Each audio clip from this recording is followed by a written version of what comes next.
Instagram is better than reality, right? Or is it the other way around? Hello Internet, welcome to Lex Universe.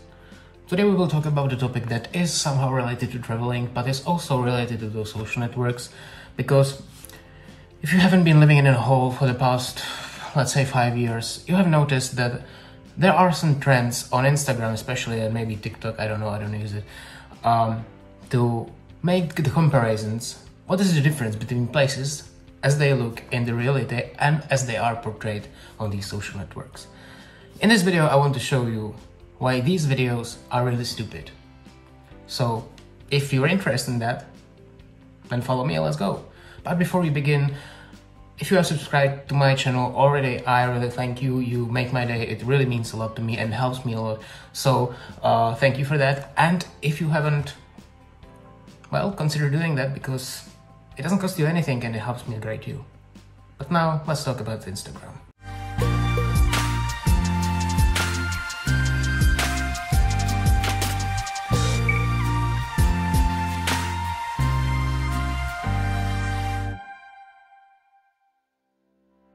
So we will start a little bit in history, because traveling has been part of this world and of our society for quite some time. But in the recent years, it really starts to be something that almost everybody is doing, or at least if you want to travel, you just travel. But it hasn't always been like that, which has nothing to do with this video, but I just wanted to point out that the trends in traveling are changing, and it totally is related to the topic that I talk about today. Before the era of the social media, you were traveling to see something that had some value, probably, usually, well, or maybe you just went to Disney Park or Disneyland, and that has zero value. But we lived in the world, yeah, I'm old enough to say that we lived in the times. We lived in the world where when people were traveling, they were traveling to these famous cities, to these cultural landmarks, natural features that were well known and that were aiming for bringing people as tourists. Or there was the other part, these adventure travelers. They were just traveling on their own, like crossing Africa on foot or something like that. These people still exist, and the first group also still exists, but something was starting to change with the dawn of the social media. Today, when you look at Instagram, you see a lot of pictures from traveling.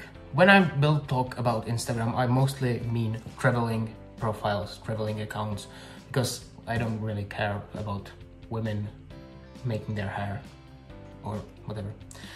So you see a lot of pictures, and while you can still see these places that have some historical value and have been overly visited by the past 50, 60, 70 years, that comes to Venice or maybe the historical center of Prague, or let's say, for example, Istanbul. These places have always been visited by a lot of people. So the tourism really didn't change much, just accelerated in the past years and went along with the trend that people started to visit places that they saw on Instagram, because they saw a nice rock or a nice bay, nice beach, and most people told themselves, okay, I want to see that, I want to do exactly this picture that I see on the Instagram. And then of course you see a lot of pictures that basically look the same. Like, I challenge you, find any location on Instagram, click all the posts that are from the location, and you will see that every post looks like the other. So this has started to be a trend. There are several examples of places that became famous only because of Instagram, and they literally had basically no visitors before the social media. I can point out several of them. That's, for example, the town of Chefchaouen in Morocco, that has been picture perfect for all the users of Instagram, and they suddenly went going there, taking pictures of these blue walls, and it was very famous.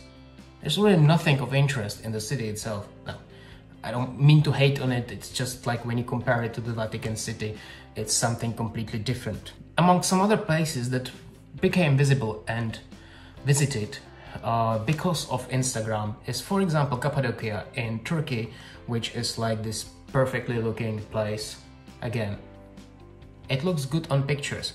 Or maybe I can mention something that's a little bit more unorthodox, and that's, for example, the big beach of the Bahamas. Really. I mean, if you didn't take any pictures and didn't take any videos, would you travel to a beach just to swim with the pigs? I mean, I would. I love pigs.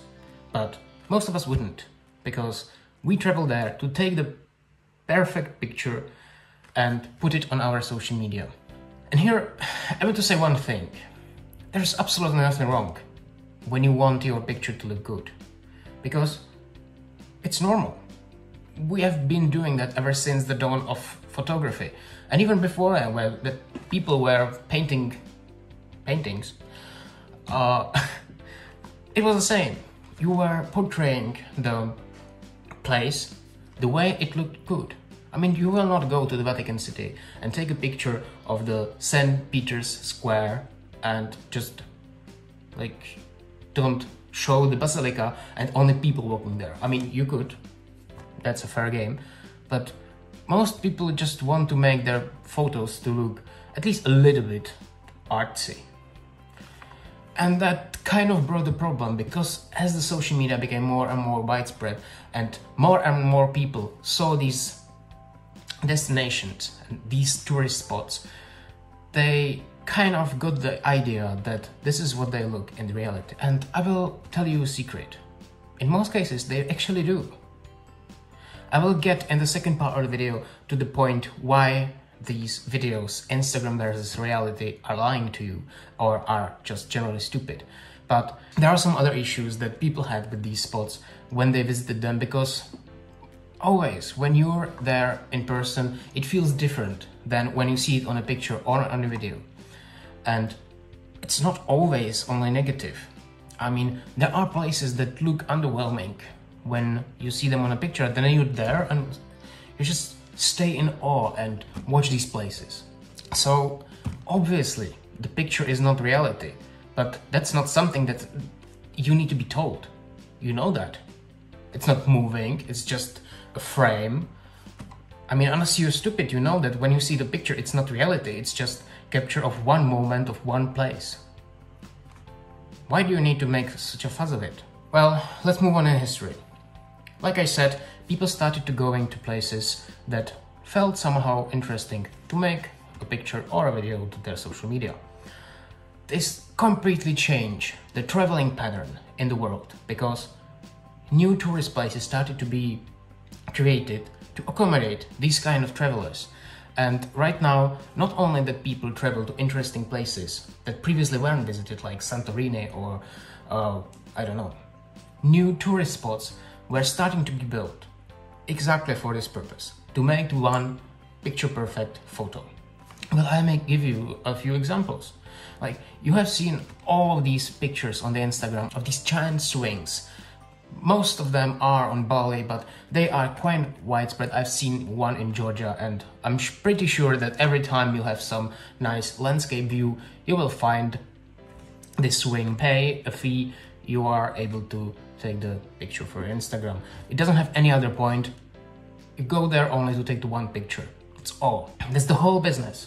Sit on the swing, you swing once, take a picture, move along. But it's not only this. I mean, in China alone, they started building these large structures that really do not serve any other purpose than just allow you to make an interesting picture on Instagram. I'm sure I've seen these Buddhas in Guangdong in China, or this Golden Bridge in Vietnam.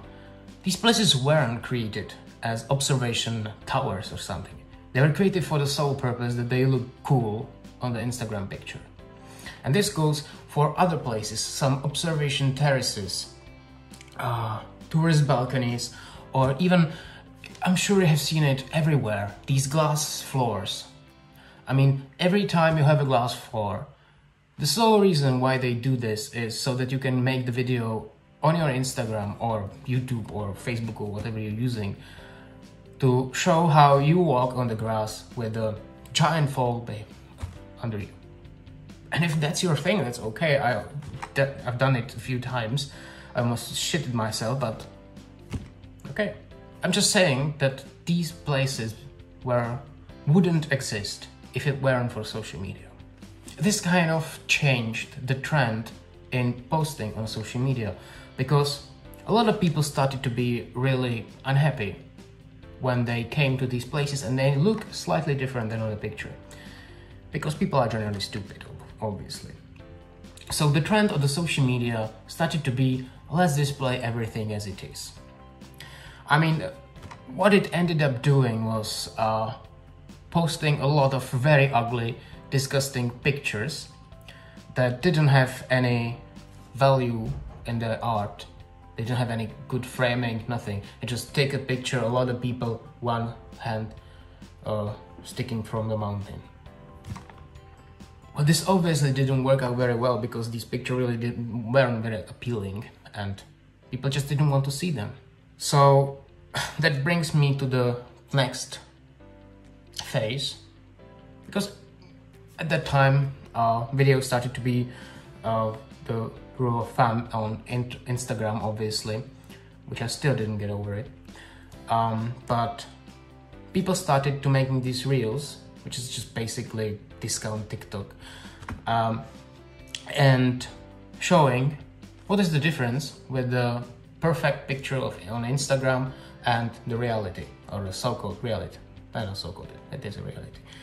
But again, when you making the video or a picture of what you call reality, you also take a picture of something deliberately. It's not that you just randomly put your picture somewhere. So it is a little bit misleading, and I will get to it in the next part. So before, I will tell you why these videos lie to you, or at the very best mislead you. Let me mention a few places where this is actually valid. Places that are different, that they really show on the pictures. There are not many of them. From my point, actually, it is only one, and that is the Besakih temple in Bali. I'm sure you've all seen these pictures with the great reflection of the structure of the temple. But this is a lie. There's absolutely no lake in the complex. You just stand there, there is the guy that you pay some money, and he takes the mirror and puts it under the lenses of your camera and creates this picture. And when people come there, they see, why? Where's the water? Well, it hasn't ever been there.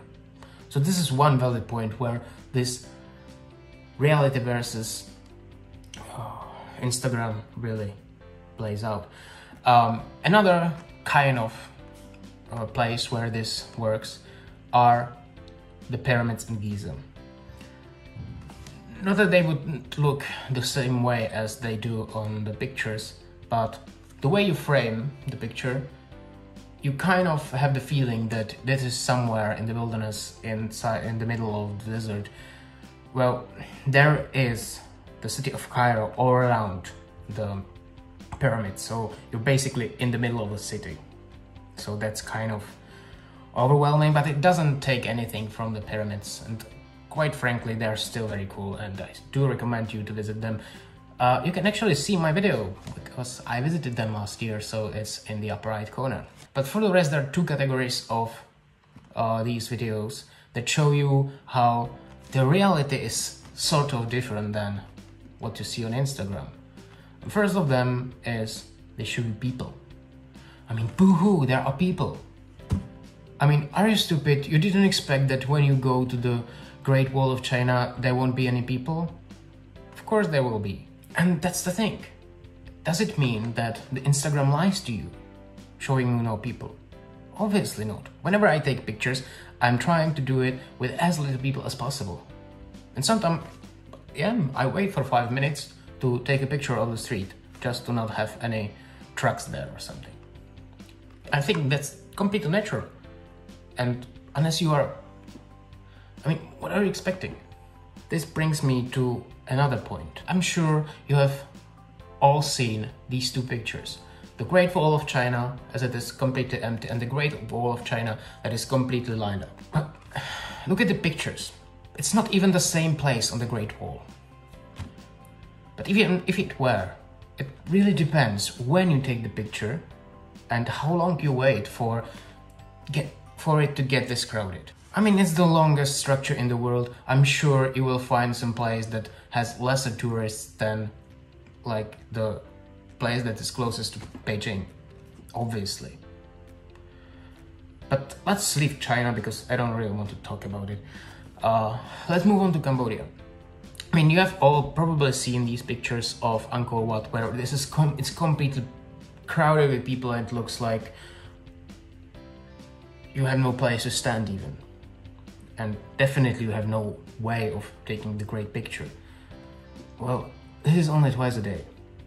When people are going there watching the sunset and the sunrise about the Angkor Wat.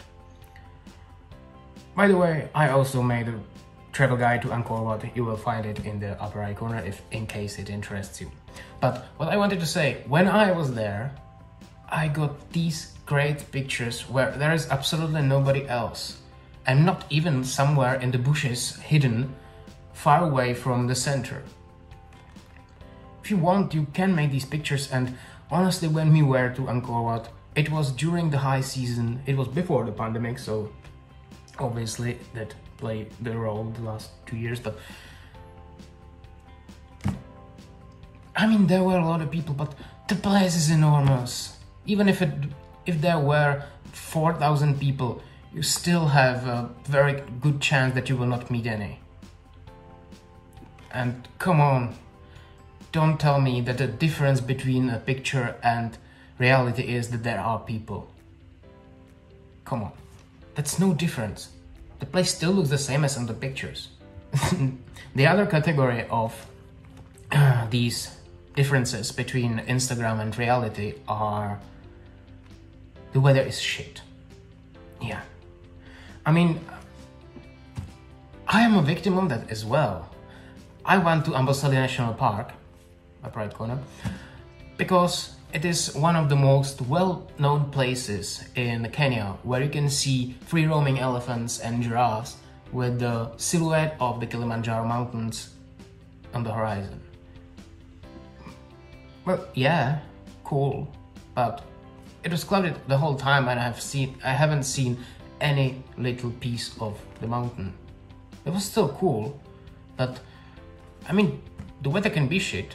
I mean, when I was to the top of the mountain in the High Tatras in Slovakia, we paid like, I don't know, 100 euro for the trip over there.